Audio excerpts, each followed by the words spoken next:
Sir ఇప్పుడు real ఎస్టేట్లో ఎన్ని సెగ్మెంట్స్ ఉంటాయి సార్? రియల్ ఎస్టేట్లో చాలా ఉందండి. అందరికీ తెలిసింది ప్లాట్ ఒకటే సెగ్మెంట్. కానీ అది కాకుండా రియల్ ఎస్టేట్లో ముఖ్యంగా బ్రాడ్గా మాట్లాడుకుంటే రెసిడెన్షియల్, కమర్షియల్ 2 విభాగాలు ఉంటాయి. మన దీంట్లో మేల్, ఫీమేల్ ఎట్లా ఉంటారో అట్లా. అది ఎగ్జాక్ట్ అది కాదు కానీ చెప్తున్నా. సో రెసిడెన్షియల్ ఎన్ని రకాలు ఉన్నాయి ముందు చూసి తర్వాత కమర్షియల్కి వెళ్దాం. ఇప్పుడు రెసిడెన్షియల్లో ముఖ్యంగా అందరికీ తెలిసింది, నీకు తెలిసింది ప్లాట్ తర్వాత ఫ్లాట్ తర్వాత ఇండిపెండెంట్ హౌసెస్, దాని తర్వాత గేటెడ్ కమ్యూనిటీస్లో విల్లాస్ కానీ ఫ్లాట్స్ కానీ, agriculture land, form plots, farm land ముఖ్యంగా. అట్లనే ఇవన్నీ కూడా సేల్కి. అదేవిధంగా రెంటల్ కూడా ఉంటాయి. ఇప్పుడు కొన్ని ప్లాట్స్ కూడా లీజ్, చాలా ప్లాట్స్ కూడా లీజ్కి ఇచ్చి డబ్బులు సంపాదిస్తుంది. ప్లాట్ కొనేలా కమర్షియల్ యాక్టివిటీస్ వాళ్ళన్నీ కట్టుకొని రెంట్ పే చేస్తారు అని, లేదా మనం కట్టించినా రెంట్ పే చేస్తారు. అగ్రికల్చర్ ల్యాండ్లో ఫార్మింగ్ అంటే మనం అగ్రికల్చర్ వ్యవసాయం చేసుకుంటాం. ఫ్లాట్ అనేది మీకు తెలుసు, ఉండడానికి 2 బెడ్రూమా, 3 బెడ్రూమా, సింగిల్ బెడ్రూమా, డూప్లెక్సా, రకరకాలు అందులో ఉన్నాయి.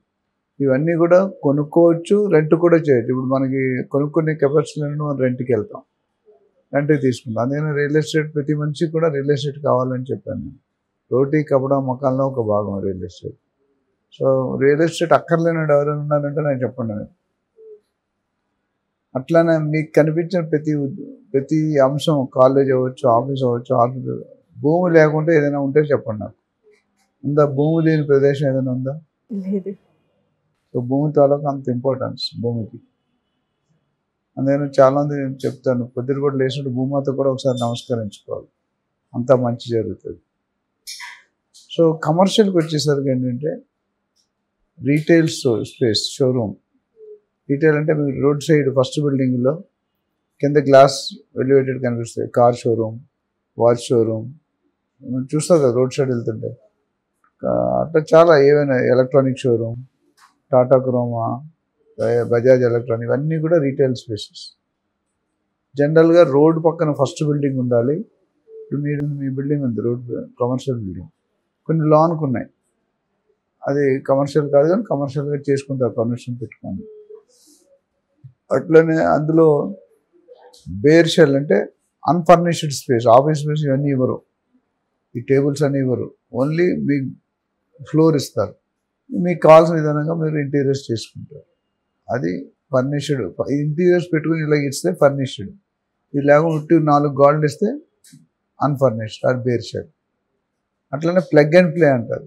ప్లగ్ అండ్ ప్లే అంటే మీరు ప్లగ్ పెట్టి ఆపరేషన్ అన్నీ వాళ్ళే ఇస్తారు. ఇలా ఇచ్చారనుకోండి, రూమ్లో టేబుల్, చైర్లు, వర్క్స్ ప్లగ్ పెట్టుకొని కంప్యూటర్ స్టార్ట్ చేసుకుని, అందుకని ప్లగ్ అండ్ ప్లే. చాలా మంది అంటారు కానీ తెలియదు.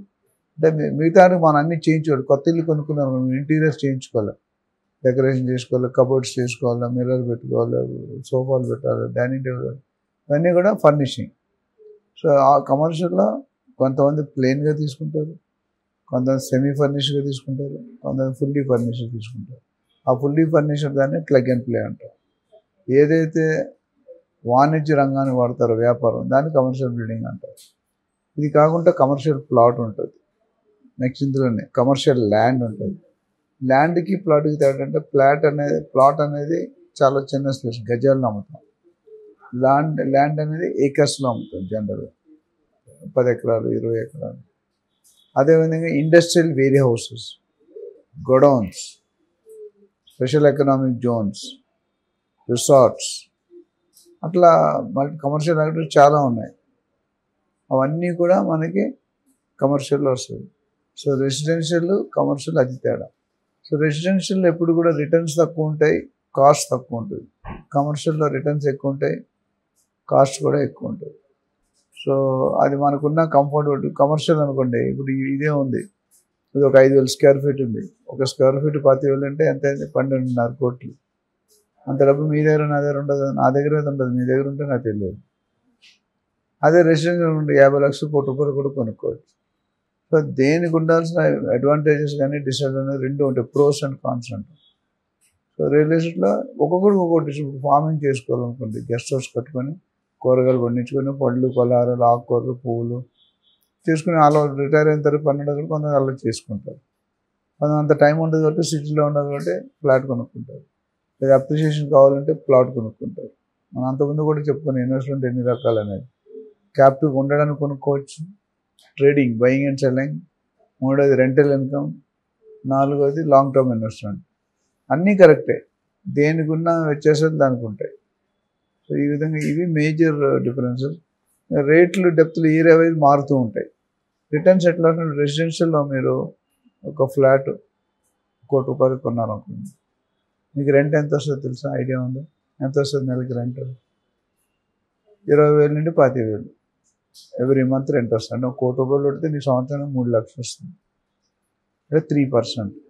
కమర్షియల్లో పెట్టుకుంటే 6 to 8% వస్తుంది. కమర్షియల్ పెద్ద స్పేస్ కొనుక్కోరు, 5 కోట్లు 10 కోట్లు ఉంది, ఇక్కడ 50 లక్షలు ₹1,00,00,000. దేని నీ రిక్వైర్మెంట్ ఏంటి, నీ కెపాసిటీ ఏంటి, నీ బడ్జెట్ అఫోర్డబిలిటీ ఎంత, లోన్ వస్తే ఒకలాగా, లోన్ రాకపోతే ఒకలాగా. సో ఇవన్నీ కూడా చూసుకొని మనం ఆలోచించుకోవాలి. ఓకే సార్, ఇప్పుడు మీరు అన్నట్టుగా ఇన్వెస్ట్మెంట్స్ కూడా దీంట్లో భాగం ఉంటుంది. ఏ ఇన్వెస్ట్మెంట్ చేస్తే బాగుంటుంది అంటారు? అది నేను చాలాసార్లు చెప్పాను. కూరగాయల షాప్కి వెళ్ళి ఏ కూరగాయ బాగుందంటే ఏం చెప్తాడు? అన్ని కూరగాయలు ఫ్రెష్ అండి. 2 రోజులు ఓల్డ్ ఉంటే 3 మనం చూసి మనం గుర్తుపెట్టుకోవాలి, గ్రహించుకోవాలి. మా అమ్ముకునే అంటే ఎప్పుడు కూడా అన్నీ బాగుంటాయి అంటే బాగోలేదంటే నువ్వు కొనవు కదా. అదేవిధంగా ఇన్వెస్ట్మెంట్లో కూడా అన్ని ఇన్వెస్ట్మెంట్ మంచివి, అన్ని ఇన్వెస్ట్మెంట్ చెడ్డవే.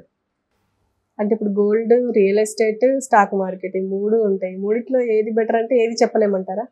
చెప్పలేము. ఇప్పుడు నీకు నచ్చింది నాకు నచ్చకపోవచ్చు, నాకు నచ్చింది వేరే వాళ్ళకి నచ్చకపోవచ్చు.